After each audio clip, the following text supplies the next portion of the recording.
con la enfermera o con el otro MIP, te puede llevar la capa basal y formar un síndrome de Asherman. O sea, hay que tener mucho cuidado cuando les llegue a tocar hacer una legra.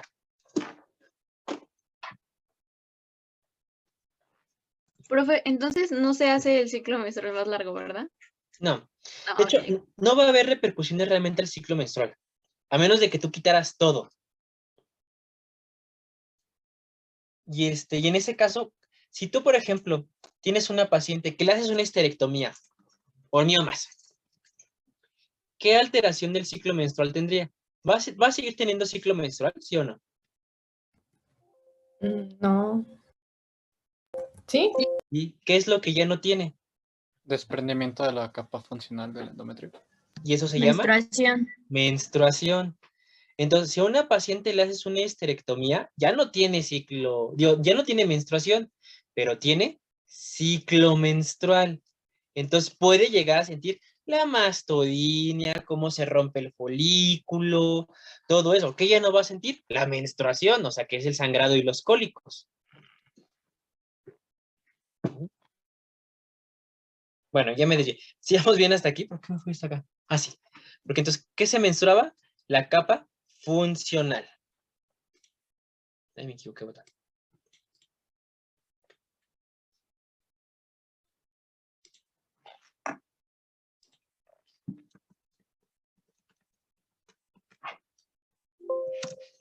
Al ratito que me mueva el cónsul, le tomo una foto a la Alegra y se las mando para que más o menos lo ubiquen.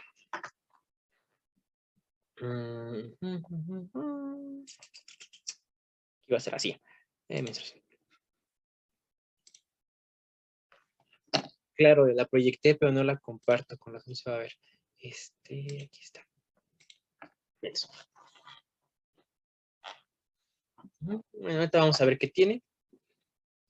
¿Por qué se menstrua? Porque dijimos que es una deprivación hormonal. Esto sí, grábenselo, tatúenselo, donde quieran. Pero ¿por qué se da la menstruación? Por la deprivación hormonal. Es como, si yo les pregunto, ¿por qué se ovula? ¿Cuál sería la respuesta? Por la función hormonal. Bueno, sí, pero ¿qué pasa? O sea, Por la activación hormonal. ¿por el pico de quién? De la LH. Por el pico del LH.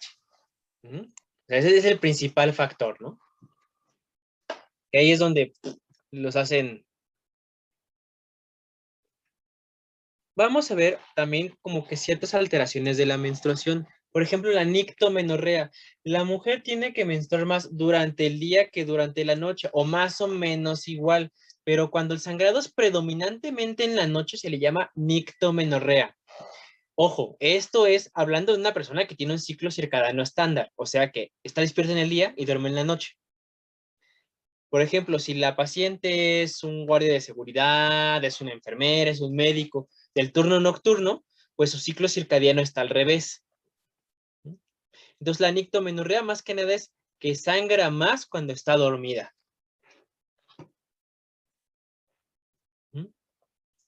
De inicio brusco, no me dejan mentir, la menstruación como que normal, es como que un coliquillo, bueno, a veces sí les duele más, es un cólico, pequeñas gotitas de sangrado y es como si fueras abriendo la llave poco a poco.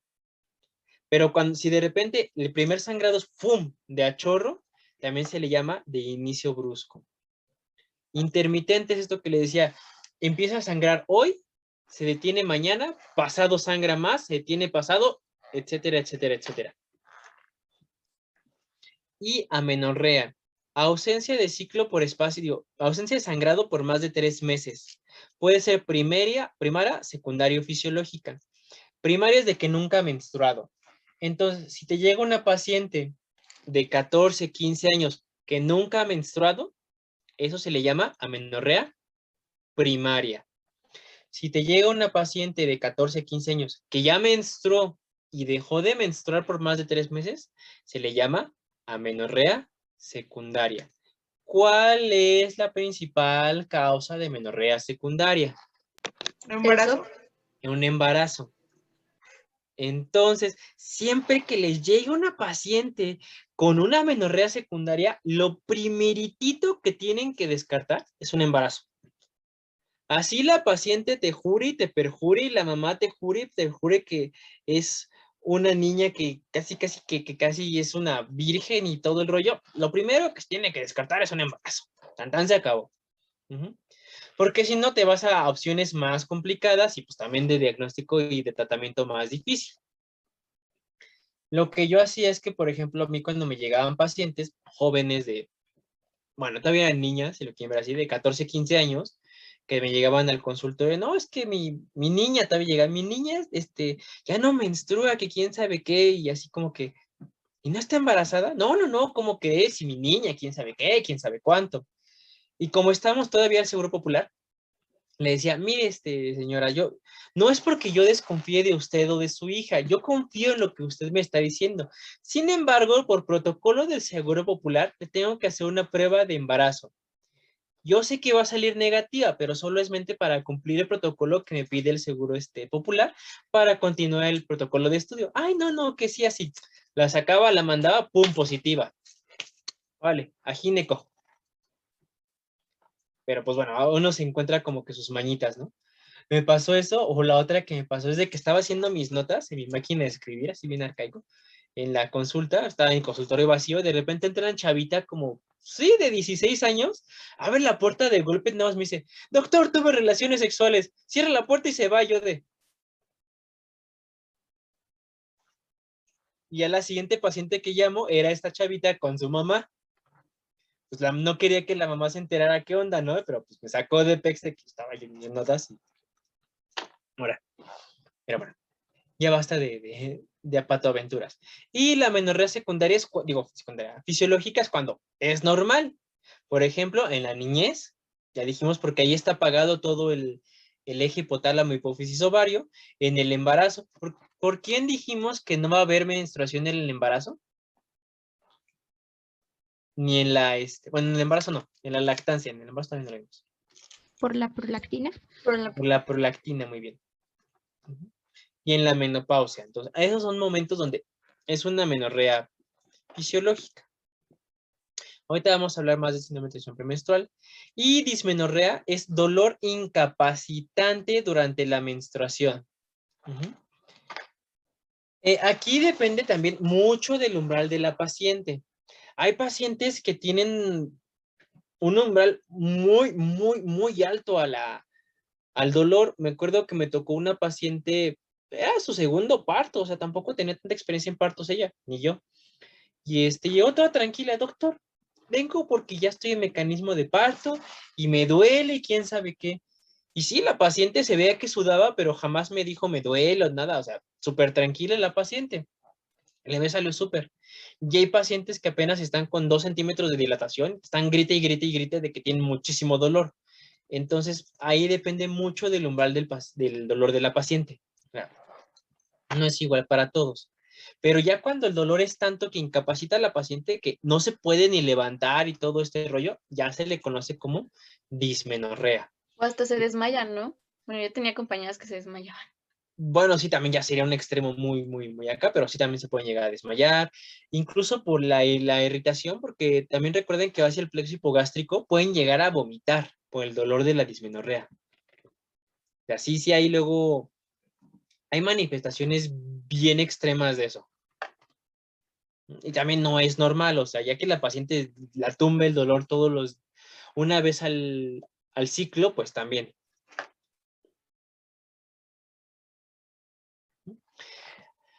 Alteraciones de la menstruación, rápidamente. Si ustedes se van a las guías gringas, ellos lo dividen por algo que se llama PALM y por algo que se llama COIN. No me acuerdo si me falta una E. Pero son gringos, entonces luego la verdad les falta como que esa exactitud con las palabras. Entonces también ocupamos en México estas. Estas lo ocupamos más como para la sintomatología y estas lo ocupamos más para la etiología. También si nos da tiempo veremos estas. Entonces cuando hablamos de del prefijo hiper o el prefijo hipo y menorrea, es aumento o disminución en la cantidad de sangrado. O sea, si mi paciente está usando 4 toallas, no más, unas 6 toallas sanitarias al día y todas las está casi empapando, es una hipermenorrea. Si en todo el ciclo menstrual usan nada más 3 toallas, pues ahí sería una hipomenorrea. Poli se refiere a los días.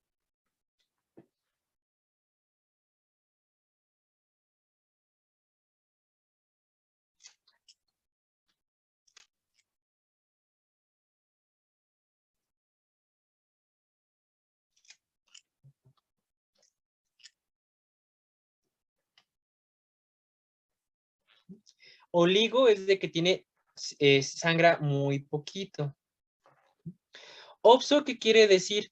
Que los ciclos son muy largos.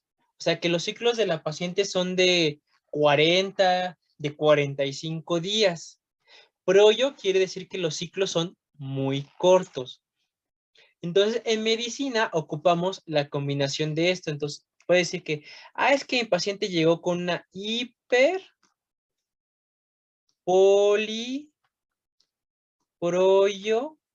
menorrea. Entonces, ¿qué quiere decir? Que sangra mucho por muchos días y sus ciclos son cortos. Por ejemplo, la paciente con ovario poliquístico, ¿cómo sería su ciclo? ¿Sangra mucho o sangra poco? Dijimos.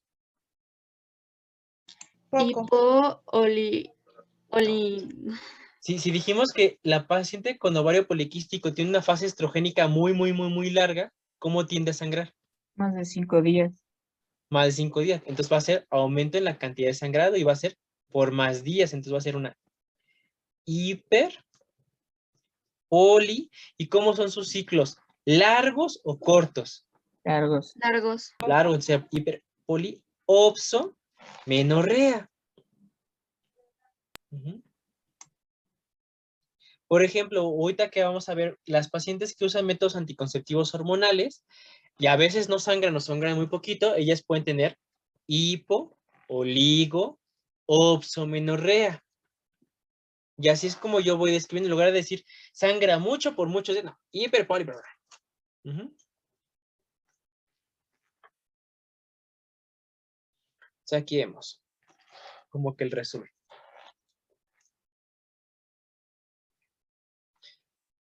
Ahora, antes de empezar esto, antes de que hagamos dismenorrea, ahorita no olviden esto, nada más quiero el esquema. ¿Cuáles son los 4 causantes del ciclo menstrual? Van a ser prostaglandina F2 alfa, prostaglandina I, prostaglandina E y tromboxanos. Entonces, la prostaglandina F2 alfa, ¿qué va a hacer? Va a aumentar las contracciones. ¿Las contracciones de qué? ¿O de quién?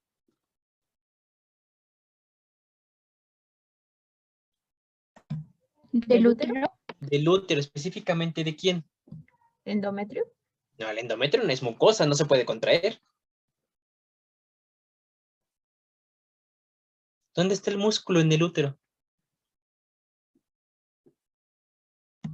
¿El miometrio? En el miometrio. Entonces, aumenta las contracciones del miometrio.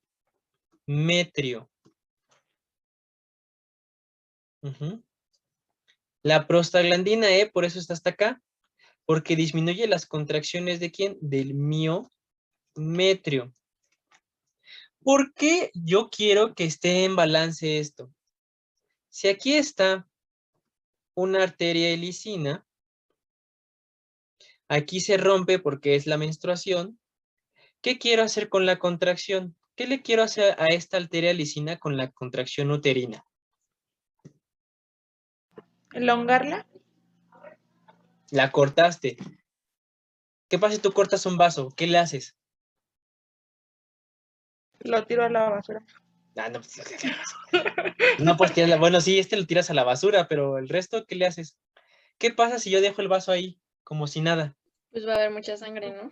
Entonces, ¿para qué sirve la contracción? ¿Para hacer qué? Ya pasaban hemato.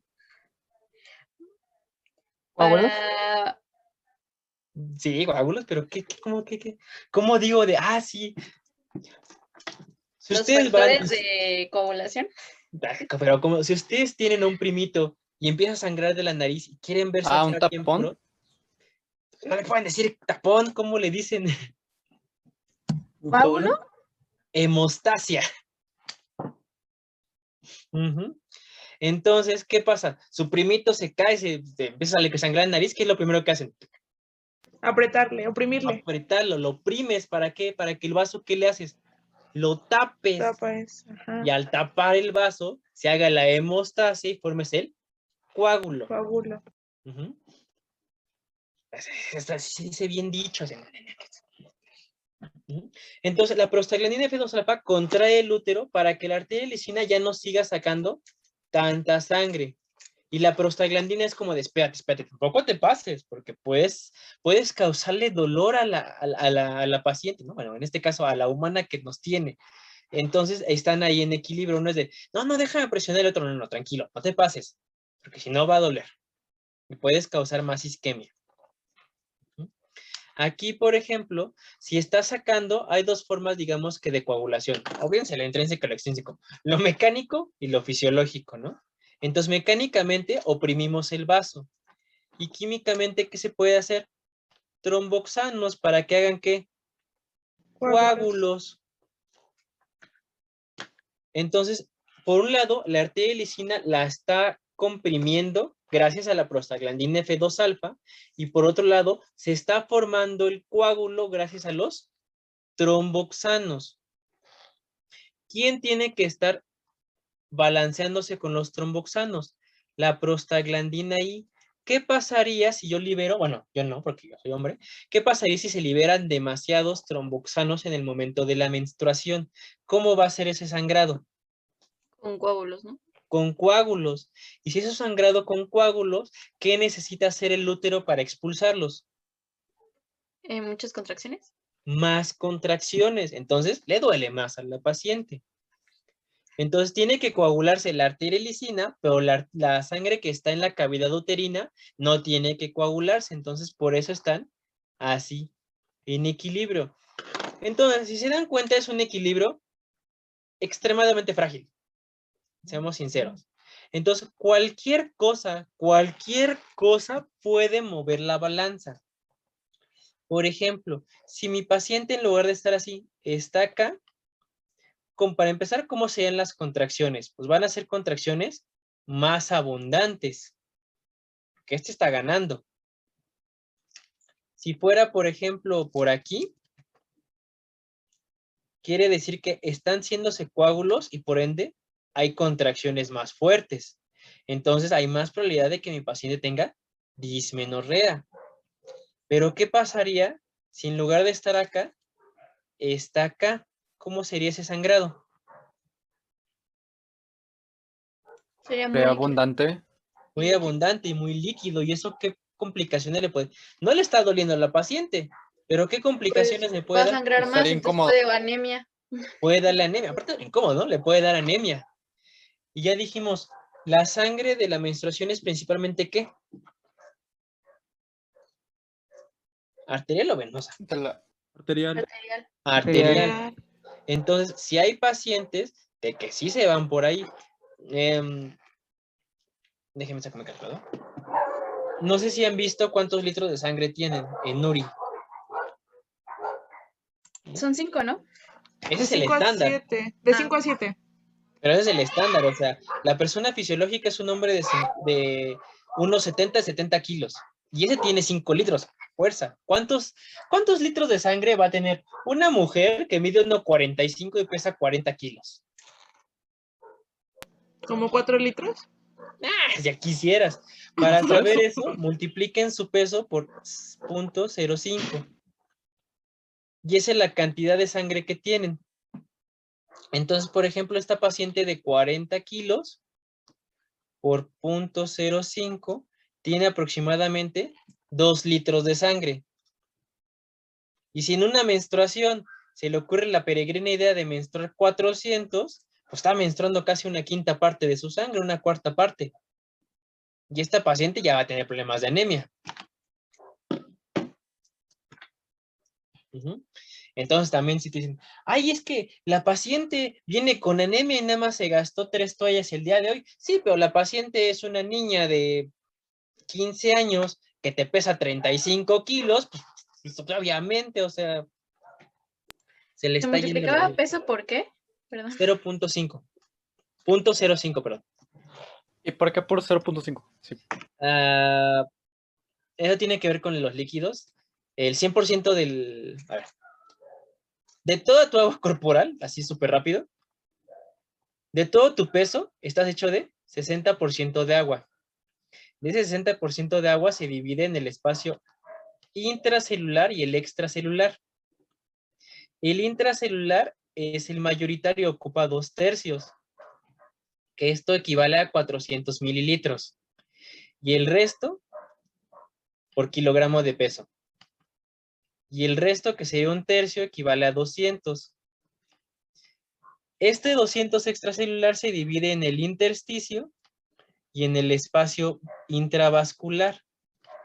El intersticio es el 75% de este 1/3, entonces son 150 mililitros por kilogramo de peso, y el intravascular son 50 mililitros por kilogramo de peso. De ahí viene esta constante.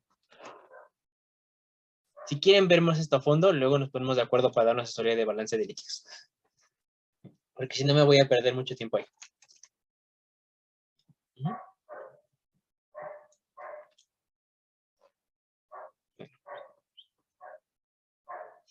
Entonces, por cualquier cosa, este equilibrio se puede cambiar. Y es cuando ahora sí tenemos se tiene la famosa dismenorrea. Entonces, ¿cuál es lo más común? Lo más común es de que esté por acá esta cruz para que llegue la paciente, que está sangrando con mucho dolor y que está sangrando coágulos, o simplemente que el dolor está hasta el tope.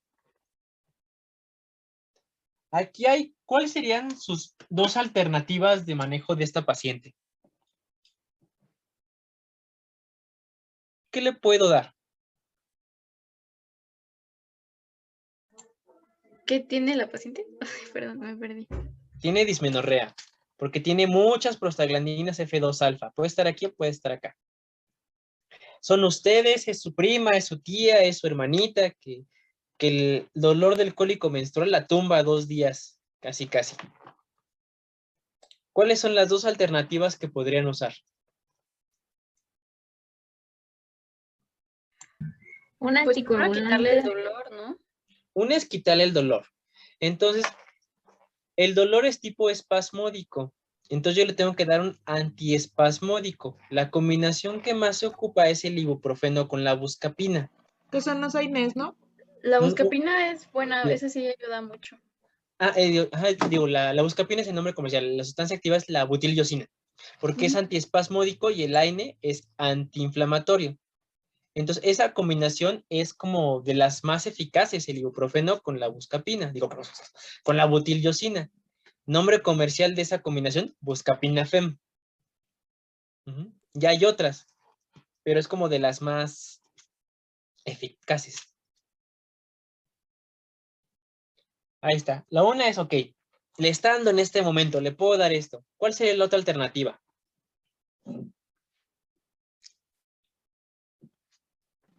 Pues si es una paciente como la que dijo usted, primero sería tratarle la anemia. Bueno, sería eso paralelo.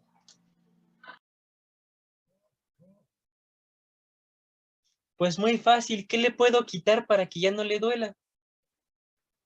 No le voy a decir histerectomía, pero ¿qué le puedo cambiar?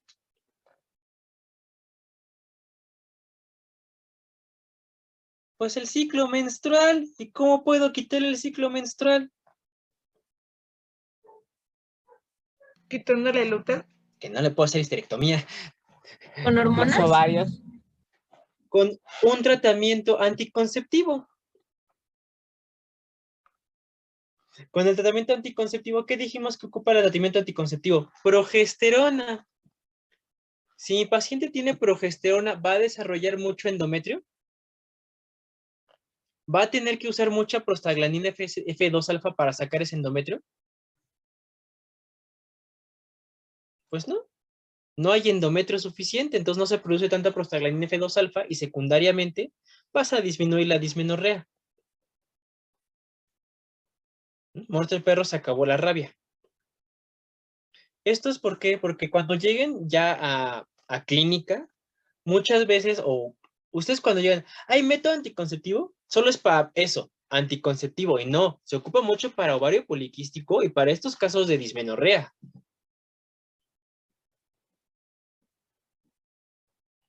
Ujú. ¿Hasta aquí vamos bien? ¿Dudas de esta parte?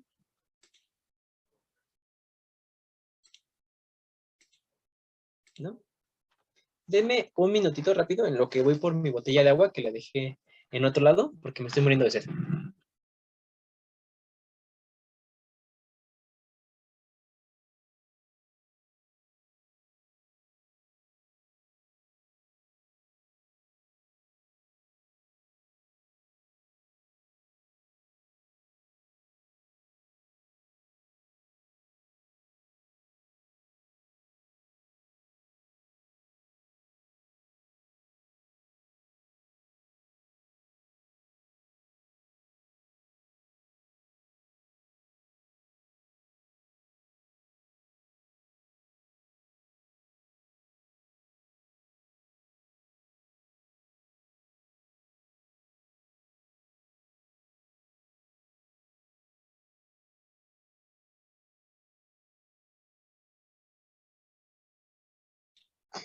Ya, perdón.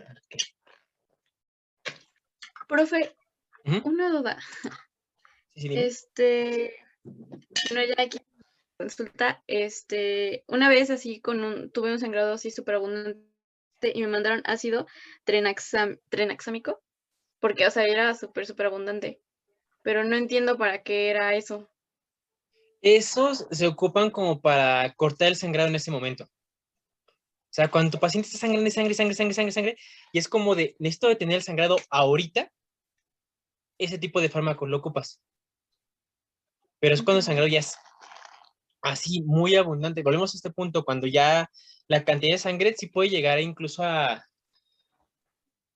No te vas a morir de un sangrado menstrual, pero por ejemplo, si ya tienes una disminución de hemoglobina importante por un sangrado menstrual, y esperemos que nunca pase, y sufres un accidente o una intervención quirúrgica, esos sí son factores de riesgo bien importante para que sí tengas un riesgo importante de mortalidad en la cirugía. De hecho, muchas pacientes que vienen con miomas, las pacientes con miomas tienen hiperpoli, proyo, o a veces no, menorrea. Entonces sangran mucho por muchos días y muy abundante. Entonces, esas pacientes te vienen luego con hemoglobinas de 8, de 7. Entonces, meterlas a la histero también tiene sus riesgos. Entonces, muchas veces cuando te llegan así, incluso las transfundes antes de meterlas a la histerectomía para que tengan esa hemoglobina de soporte. Y se vuelve un círculo vicioso, ¿no? Porque tienen baja hemoglobina, no las puedes meter a quirófano, por ende se les sigue bajando la hemoglobina, no las puedes meter a quirófano, entonces empieza a ser como que un círculo vicioso. Ah, ya es que no sabía para qué era exactamente.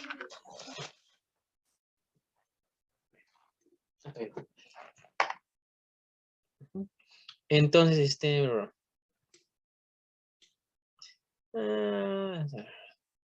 entonces, aquí lo que les comento que es el AINE, que más he utilizado y como que más clásicamente funciona es el ibuprofeno con la butiliosina. Esa es la combinación que luego más funciona, o sea, incluso para ustedes, pues la pueden tener por ahí o probarla en dado caso que les duela mucho. Ujú. ¿Dónde está? ¿Dónde está? Y bueno, ya el síndrome de tensión premenstrual, ya para estar en última parte, ¿qué es lo que pasa? Se presentan 14 días antes, más o menos, o 10 días antes de la menstruación. Pueden ser leves, moderados o severos. Ujú. Por ejemplo, ¿por qué eran los bochornos? Creo que sí lo llegué a comentar en masculino. ¿Por qué creen que den bochornos en estos momentos del ciclo menstrual? Porque aumenta la temperatura adentro, bueno, sí, ¿no? Ajá, porque recuerden que en el momento de la ovulación, en el pico de LH, todavía está trabajando el pico LH y el pico está trabajando también la FSH. Entonces, como están cerca del control termorregulador, pues le pegan, entonces tenemos, o bueno, tienen como consecuencia bochornos. Ujú. También puede ser cólico en hipogastrio, lumbalgia, mastalgia, cefalea, incluso acné. Hay pacientes que luego le empiezan a salir granitos y granitos y granitos, es como de, ay, ya me va a bajar. Irritabilidad emocional y la habilidad, ojo, digamos que estas, ¿dónde quedó mi mouse? Aquí está. Estas, dentro de todo, todavía son,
ya, perdón.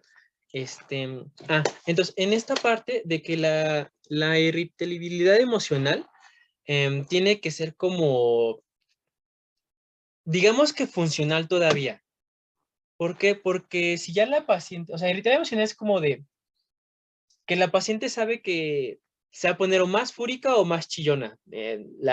Digamos que mi suegra siempre anda diciendo, es que yo tengo un ovario chillón o un ovario fúrico. Y se lo heredé a la que es mi novia, ¿no? Entonces ella dice, no, pues me toca ahora el ovario chillón, ¿no? Y sabe que ese ciclo como que se pone más sentimental o se pone más enojada. Ese es un ejemplo. Sin embargo, cuando ya los cambios de humor son tan grandes y afectan a la calidad de vida y pueden como que pasar a ser ansiedad o depresión transitoria, va a cambiar de nombre y se le va a llamar disforia. Entonces, es esto que el ciclo menstrual y que toda la bomba de hormonas sí cambia la psique de la mujer y puede ser que esté constantemente como que saliendo y entrando en estados depresivos secundarios a las hormonas. Y si aparte la paciente tiene un ambiente algo hostil o tiene condiciones psicológicas tiene antecedentes heredofamiliares y tiene se me fue la predestinación,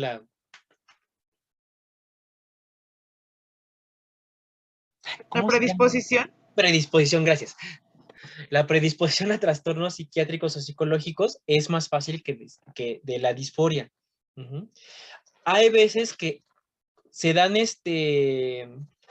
antidepresivos los días previos a la menstruación, como 10 días previos, para evitar estos cambios de humor tan importantes.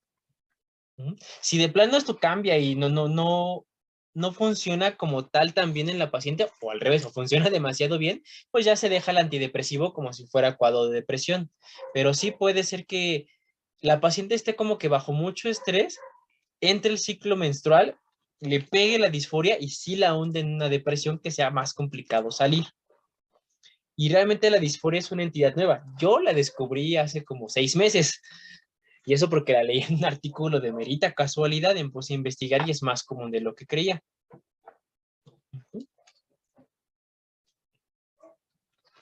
¿Sigamos bien hasta aquí?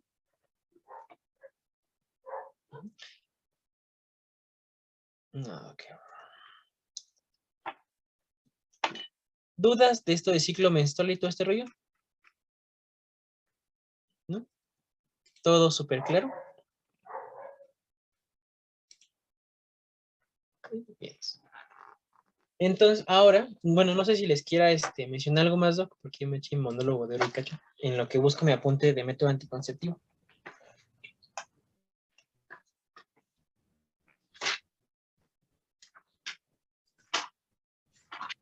No, doctor.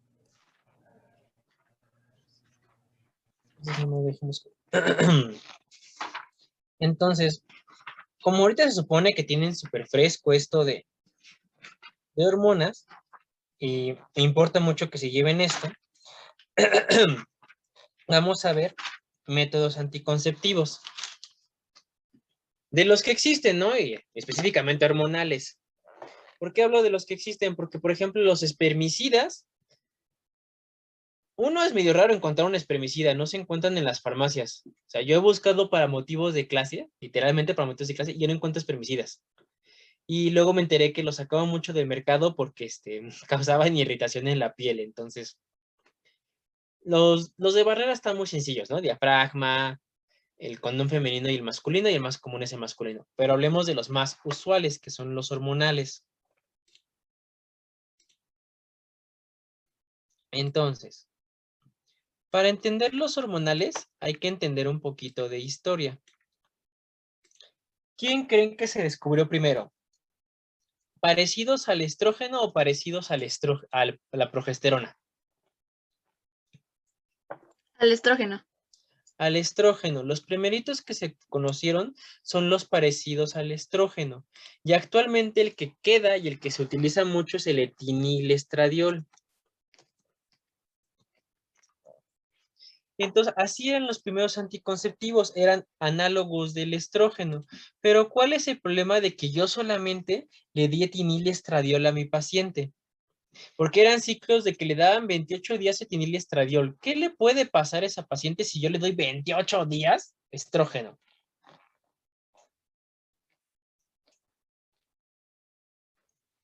¿Cómo van a ser sus ciclos? ¿O qué repercusiones van a tener? Van a ser muy dolorosos, tal vez. O sea, sí, Largos. pero secundario a qué? O sea, sí son dolorosos, pero secundario a qué? Si tú le estás dando etinilestradiol por 28 días, ¿qué estructuras hipertrofia demasiado? ¿Puede ser el ovario? No tanto el ¿No? ovario, La parte El basal. útero. el útero. Entonces, ¿qué le pasa a la capa funcional? Dijimos que el estrógeno, ¿qué hacía? Ensancha a la capa funcional.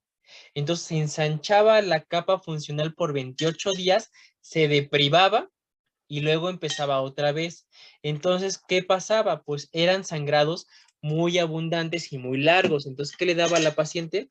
Una hiperpolimenorrea. Entonces empezaron a buscar otras causas. Y se buscó y se encontró, ahora sí, a los fármacos parecidos a la progesterona, que se llaman progestágenos. que al igual que, ¿ya llevaron farma? No. No. No. Ya. Es que al igual que las ciclosporinas se dividen por generaciones. Entonces hay de primera generación, de segunda generación, de quinta, y según yo están hasta ahorita en las de cuarta generación. Creo que están en la quinta. Pero no voy a meter en las generaciones. El más usado y el más conocido se llama levonorgestrel, que es de segunda generación. Ahora, ¿cuál creen que sea los pros y los contras, más bien los efectos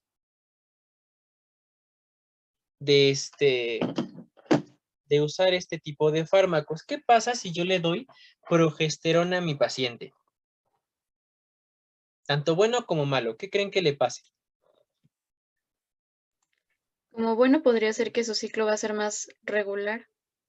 Bueno, sí va a ser más regular.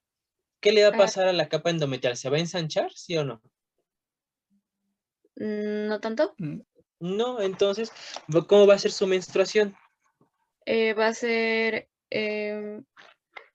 más líquida, No tanto líquida, ¿va a ser mucho o va a ser poca? va a ser mucha. ser mucho. Poca, Poca, porque va a encontrar menos. Sí, sí, sí. porque hay menos capa, entonces va a ser hipomenorrea. Y dijimos que hasta 1/3 de las pacientes que usan hormonales no menstruan. Ujú. Incluso pueden ser OPSO, que son ciclos bastante largos. ¿Cómo va a ser el sangrado menstrual de estas pacientes cuando llegan a sangrar? Eran escasos, ¿no? Bueno, es escaso y está lipo, pero de color, ¿cómo sería? Un poco claro, ¿no? Sería un rojo más clarito, ¿no? Podría No, ser. O intenso. Al contrario, ¿cómo es la sangre? ¿Es joven o es vieja? Vieja. Vieja. ¿Y de qué color es la sangre vieja? Es una tonalidad carmesí, ¿no? Ajá, es cafezosa.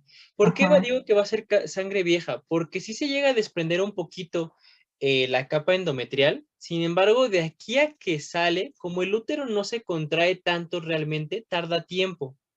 Entonces, por eso envejece la sangre. Entonces, es sangre vieja. Es café. O carmesí, no me fijé quién dijo carmesí. ¿Mm?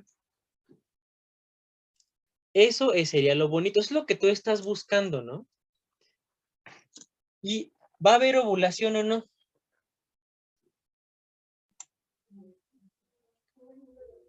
Si yo le No. estoy dando progesterona, no hay ovulación. Porque estoy inhibiendo ¿a qué? ¿A quién? al estradiol. ¿Por Y no medio de llega al qué? pico de... La progesterona, ¿quién inhibe? A ver, échenle la mano a Jime. a la leche. LH. No. A la FSH. No, NRH. A la GNRH. Entonces, si tú inhibes a la GNRH, pues no va a haber pico de FSH, no va a haber pico de estradiol, no va a haber pico de LH. Entonces, por eso no hay ovulación, por eso son anticonceptivos, porque nunca hay ovulación. Sí se llega a menstruar, pero no llega a haber ovulación. Eso es lo bonito, lo que tú esperas del método anticonceptivo. ¿Cuáles son los contras? Va a tener cambios, bueno, emocionales, ¿no? Se va a poner un poquito más sensible y eso. De hecho, con eso y... Puede subir de peso también, ¿Una ¿no? alteración hormonal? La alteración hormonal es lo que estás buscando. Ah. Al fin y al cabo, pues estás alterando hormonalmente esto. Sí tiene que ver el peso. Pero más que el peso, ¿quién le da cardioprotección a la mujer? ¿El estrógeno o la progesterona? ¿Por qué ustedes tienen ventaja sobre nosotros a nivel cardíaco? Por el estrógeno, ¿no? Por el estrógeno. Entonces, ¿le estoy dando estrógeno a esta paciente? No, de No. hecho, Entonces, lo estás ¿qué inhibiendo. necesito? Entonces, ¿Podría tener sufrir un problemas infarto? cardíacos. bueno, un infarto sería más catastrófico, pero antes de llegar hasta allá, más drástico. ¿Qué le puede ¿Hipertensión? afecta de otra forma? Hay trombos, ¿no? Eso ya es también al final. ¿Puede ser problemas de presión arterial? iguales casi al final. ¿Qué se le empieza a elevar a la paciente? ¿Qué tenemos más elevado nosotros como hombres? La testosterona. Entonces, ¿La hemoglobina? el colesterol, Los triglicéridos. los triglicéridos. Entonces, ¿cuál es la desventaja del uso de progestágenos? Pues que pueden aumentar triglicéridos, colesterol, hablando del VLDL, y LDL. También sí aumenta la facilidad de hacer trombos, pero ¿en dónde creen que se hagan primero los trombos? Antes de llegar a corazón, a pulmón, acá de esos trombos feos, ¿dónde se empiezan a ver? Pues en las arterias uterinas, ¿no? Tú no los puedes ver ahí. Ah, bueno. Puede ser por medio de varices ¿Y dónde se empiezan a ver principalmente las varices? en los miembros las inferiores, en las En los piernas. miembros inferiores. Y así, clasicazo y dato así cultural, donde primero empiezan a salir es en el pliegue popliteo, la parte posterior de la rodilla. Ahí es donde empiezan a salir varices. Entonces, aumenta el riesgo tromboembólico. Que son las arañitas vasculares, ¿no? Ujú.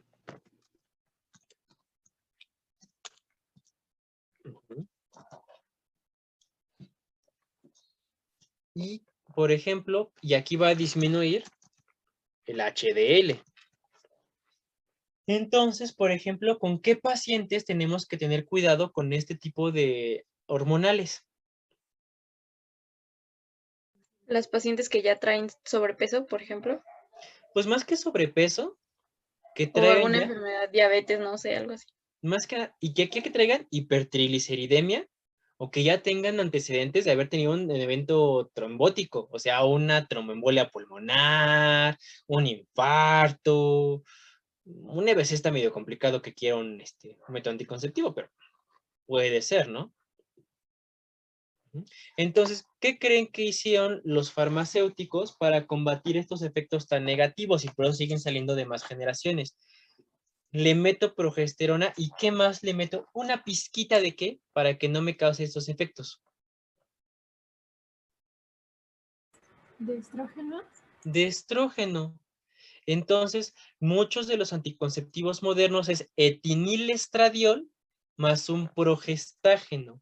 Al darle etinilestradiol, estoy tratando de disminuir el aumento del triglicéridos, de colesterol, del riesgo tromboembólico y de la disminución del HDL.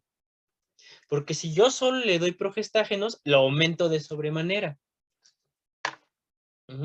Ahora, ¿cuáles son las presentaciones para este? Vamos a ver presentaciones rápidamente, pros y contras.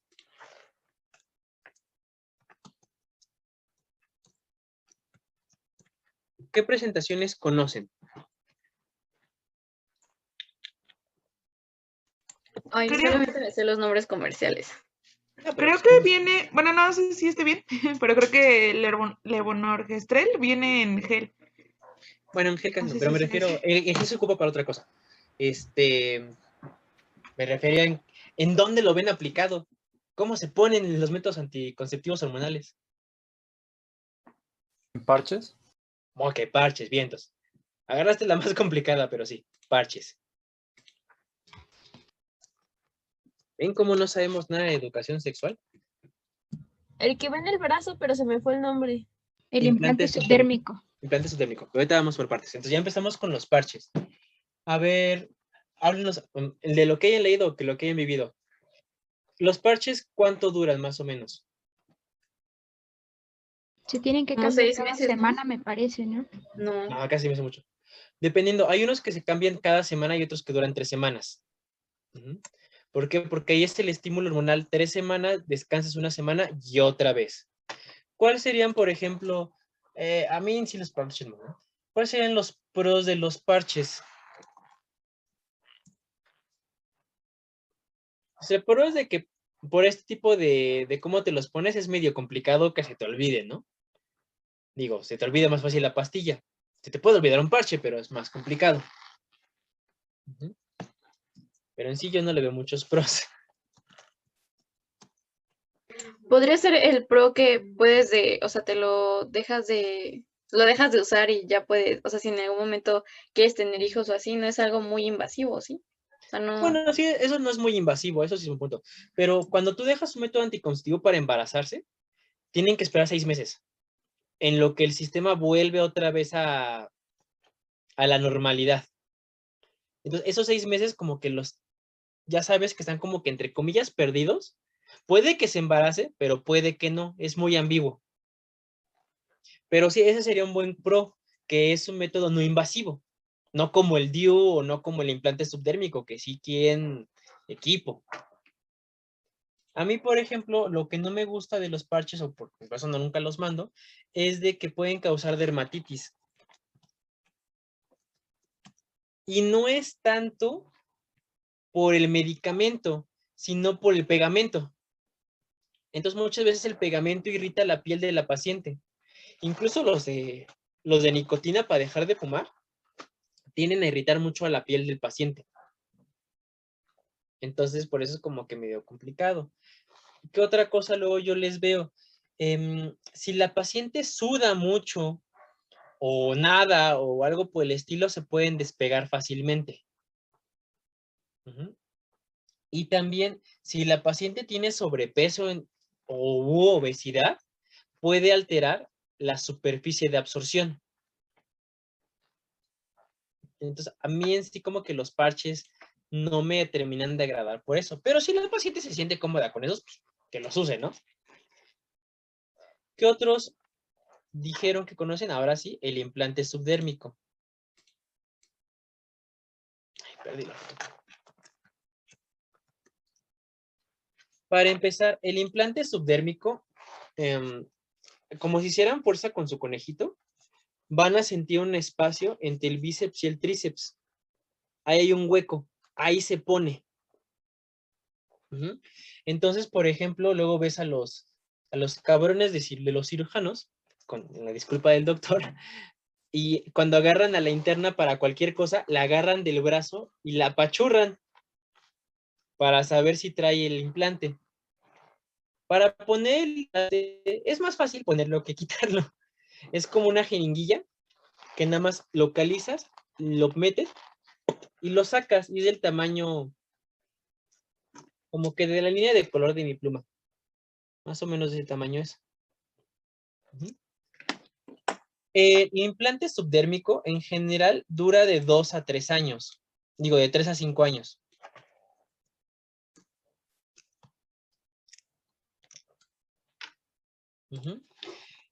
La ventaja del implante subdérmico es de que en esos 3 o 5 años no tienes que hacerle absolutamente nada. Nada más de repente tentarlo para ver que esté en su posición adecuada. Esto es en general, cuando tú das un método anticonceptivo, tienes que esperarte 2 semanas para ver si funciona. Porque luego, se puso el implante y a la semana se embarazó. Pues sí, no le diste chance de que empezara a funcionar. Entonces dura 3 a 5 años. Esto, por ejemplo, sirve mucho para la paciente que sabes que es muy olvidadiza, que se le va a olvidar el parche, o que las pastillas no le quedan, o cosillas por el estilo. Esto es ideal para esa paciente. Que tiene mucha mastodinia, porque es sistémico. Aquí luego lo que pasa en los contras es de que de los implantes que he quitado, me tocó uno en una paciente que era bien curiosa, porque esa paciente tenía una alteración en el citocromo P450, entonces la anestesia se le iba así. Y luego se le encarnó. Entonces sí se llega a encarnar, sí se fibrosa encima del implante subdérmico, y para quitarlo sí requería un poquito más de tiempo y paciencia porque no fue tan sencillo. Ahí sí de admitir que me costó sangre, sudor y lágrimas quitarlo.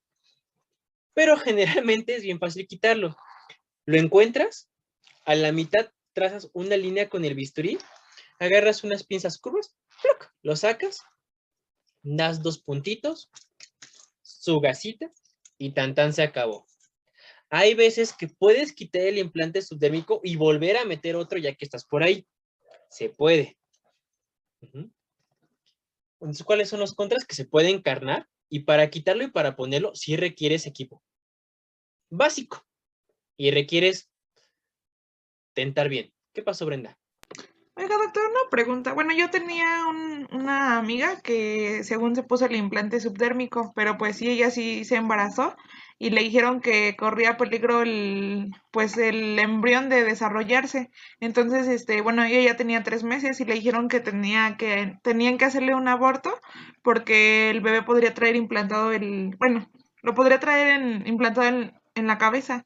Pero como que yo no creí que fuera posible eso. O sea, y le No, dijeron que tenían que hacerle un aborto porque el niño, bueno, el embrión en este caso ya no se iba a desarrollar bien.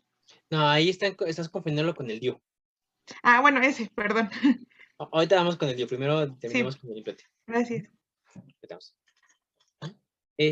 Luego si llega a pasar de que, ay, es que se embarazó, pero pues sí, luego ya tiene el implante subdérmico el 5 años. Generalmente lo quitas cuando lleva 3 años porque después del tercer año empieza a bajar la efectividad. Entonces, para no arriesgarte, mejor lo cambias. O si te lo está vendiendo una marca buena y si te asegura y te hiperasegura que su marca funciona, pues sí lo puedes dejar más tiempo, pero eso ya también es como criterio médico. Ujú. Ahora sí. Antes de pasar al Yo DIU. tengo una duda. Ajá, dime. Es que me habían dicho que solamente se puede colocar una vez. O sea, de que ya pasaron los 3 años y ya no se puede volver a poner. ¿Qué tan cierto es eso? Aquí vas a ver que hay como dos corrientes de los métodos anticonceptivos. Hay una que es como la más clásica y otra que es como la más modernona. La clásica te decía, nada más puedes darle 10 años de métodos anticonceptivos y ya, hasta ahí. Y hay otra que es la que yo sigo, por eso ya como que yo la defiendo más.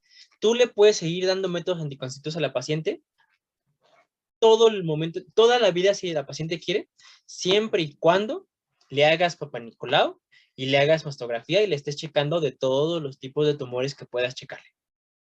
En el caso del subdérmico, sí lo puedes llegar a quitar y sí puedes meter luego otro. Ese recambio sí está visto, nada más de una vez, ya más de una vez, ya no lo he visto descrito. Pero si es tu primer implante, te lo quitas, te puedes poner otro. El problema, y es lo que yo he visto, es como queda una cicatriz medio fea, porque sí queda una cicatriz y sí es visible, y depende también cómo cicatrizas, pues luego ya la paciente ya no se anima de ponerse otra vez el implante. O sea, estas pacientes que les he quitado el implante, curiosamente, a todas les gustan los tatuajes, entonces cuando se les acabó de cicatrizar, se hicieron un tatuaje encima de la cicatriz. Porque si la cicatriz queda chiquita, o sea, queda como de 1 centímetro, 2, pero si la paciente cicatriza queloide, pues va a ser una cicatriz queloide. Y eso luego lo que afecta más de, híjole, volverme a abrir y quedar 2 cicatrices ahí, como que ya no, pero no es tanto por lo hormonal, es más como por lo estético. Gracias. ¿Qué más del subdérmico? Hay casos también en la paciente, cuando la paciente tiene mucho bíceps, o sea, cuando está no musculosa, cuando tiene obesidad, que sí se puede mover el implante. Entonces también por eso, si la paciente sí está muy obesa, híjole, yo no me aventaría a ponerle un implante, porque como está en el tejido subcutáneo, sí lo puede mover la grasa y sí lo puedo encontrar desplazado. Entonces, a lo mejor ahí sí me abstendría. Ya no voy a escribir porque me da flojera. El otro sería, por ejemplo, las pastillas. Las pastillas, por ejemplo, ahí vienen por números. Entonces, por ejemplo, la pastilla de la Y, que es como una de las más comercialonas, ahí viene con números y hasta viene con colores, las tabletas, ¿no? ¿Por qué? Porque ahí sí varían un poquito las concentraciones. Entonces, digamos que las pastillas son como que quizá menos agresivas con los demás sistemas, sin embargo, son muy susceptibles a cambiar su efectividad si se te olvida una vez. O sea, si el hormonal funciona al 99%, si no mal recuerdo, con un día que no te la tomes, la efectividad baja a 95. Con 2 días seguidos que no te la tomes, baja a 70. Y posteriormente así es exponencial esa pérdida de la efectividad. Entonces, aquí sí ¿a quién se lo darías? A una paciente que sabes que se lo va a tomar con rutina. O sea, si sabes que esa paciente sí es capaz de acordarse que todos los días a las 9 de la mañana, por 28 días y 2 de descanso, se va a tomar la pastilla, va. Pero si sabes que se le va a olvidar, de que se lo va a tomar a deshoras o no se lo sabe tomar bien, pues ahí lo mejor no vale la pena, porque vas a perder efectividad. Luego viene el famoso DIU, que aquí el DIU puede haber de dos. La T de cobre, que alguna vez ya se las enseñé, que más que nada es anticonceptivo, pero porque impide la implantación y porque es espermicida, porque es una T de cobre. ¿Qué pasa, por ejemplo, cuando, como decía Brenda, cuando hay una gestación? Allá hay de dos, que el DIU estuvo mucho tiempo ahí, o que es del 0.1% que no funciona el DIU. Muchas pacientes se dejan el DIU por mucho tiempo, porque se les olvida quitárselos, o se acostumbraron, o como no causa molestias después, ahí se lo dejan, y se llegan a embarazar.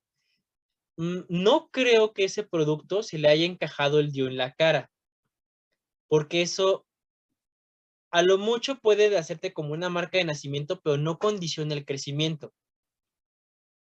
Entonces no creo que haya sido un aborto por el DIU.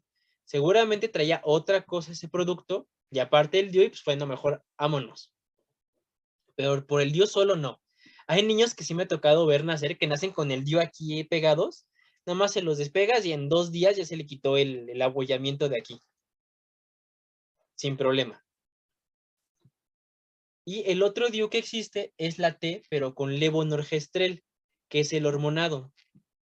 Ya sea que pongan el de cobre o el de levonorgestrel, ¿qué creen que sea lo primerito que tienen que hacer?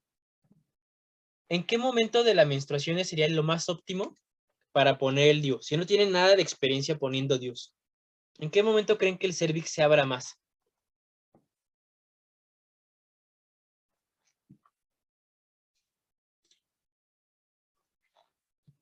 ¿En qué momento el cervix? Una parte del ciclo menstrual. ¿En qué parte del ciclo menstrual? Más específico. La de fase de meseta era una cosa. No. Ay, espérame, se me fue, espérame. En la En la de estrogénica. deprivación. En la deprivación, en la menstruación per se, pues en ese momento tiene que salir toda la sangre. Entonces el cervix aumenta de tamaño. Entonces, las primeras veces que ponen un DIU, o así, si lo buscan en guía de práctica clínica, dice, en la menstruación es el mejor momento. Pues sí, porque el cervix está más abierto y pueden meterlo más sencillo, porque pueden ver más. Sin embargo, con toda la sangre, la verdad es más incómodo. Yo cuando pongo DIUs, yo los pongo en cualquier momento del ciclo menstrual. Lo que yo trato de evitar es la menstruación, porque pues, está todo sangrando ahí, se mancha la paciente, se mancha el consultorio, le duele más. En el momento que ustedes meten el DIU, ¿qué complicaciones o qué creen qué síntomas que vaya a tener la paciente a los días después?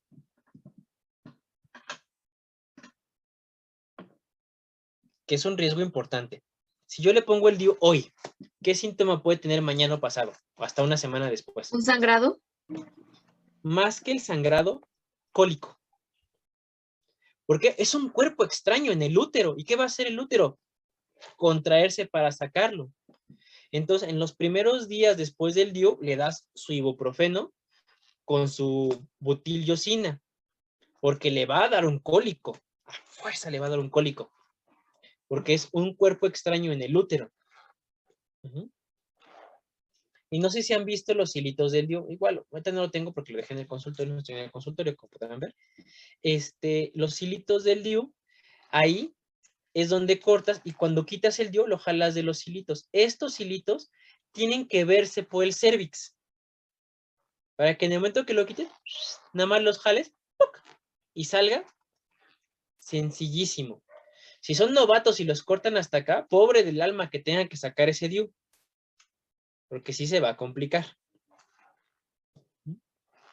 También tienen que checar qué tamaño de útero tiene su paciente. Y aparte, ¿qué otra cosa creen que le tengan que checar al útero antes de ponérselo?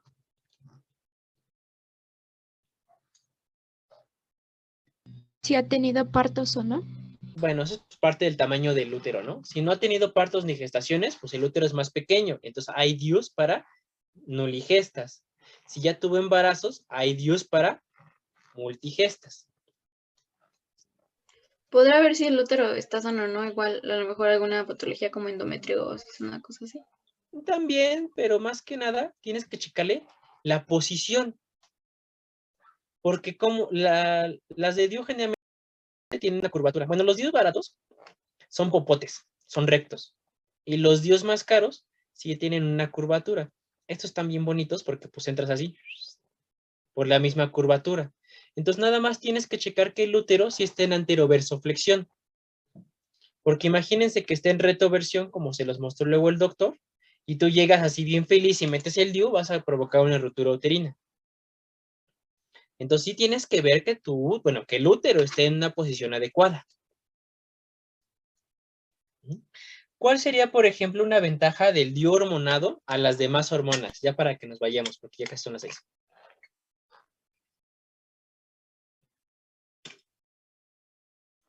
¿Que este va a ser permanente No, por ninguno es un tiempo? permanente. Este igual dura de 3 a 5 años.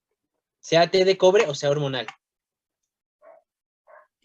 ¿Va a mejorar la dismenorrea y la menorragia? E incluso este te puede aumentar la dismenorrea, porque si por sí le dolía el cólico, pues va a doler más porque hay algo ahí adentro. Pero ¿qué ventaja tendría el DIU con hormonas a un subdérmico, a un parche? ¿Que únicamente las hormonas se van a encontrar en el útero? Muy bien, que las hormonas van a hacer efecto local. Entonces solo van a hacer efecto en el útero, en las alpinges y en el ovario. Mientras que los demás son sistémicos. Entonces mi paciente tiene problemas con los triglicéridos, tiene un poquito de problemas tromboembólicos, pues a lo mejor su opción es ponerle un DIU con levonorgestrel, porque solo va a actuar ahí. Imagínense que mi paciente tiene hipertiroidismo, la están tratando con hormona tiroidea y además tiene tendencia a tener diabetes tipo 1, yo no le voy a meter un hormonal para meterle más merequetengue a todo su sistema.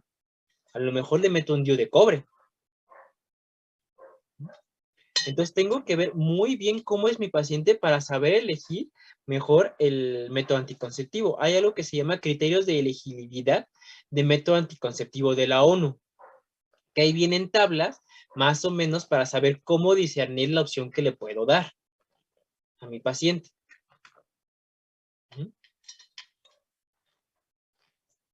Ya no me va a dar tiempo de hablarles de la píldora de emergencia. Ay, perdón, eso será el día miércoles.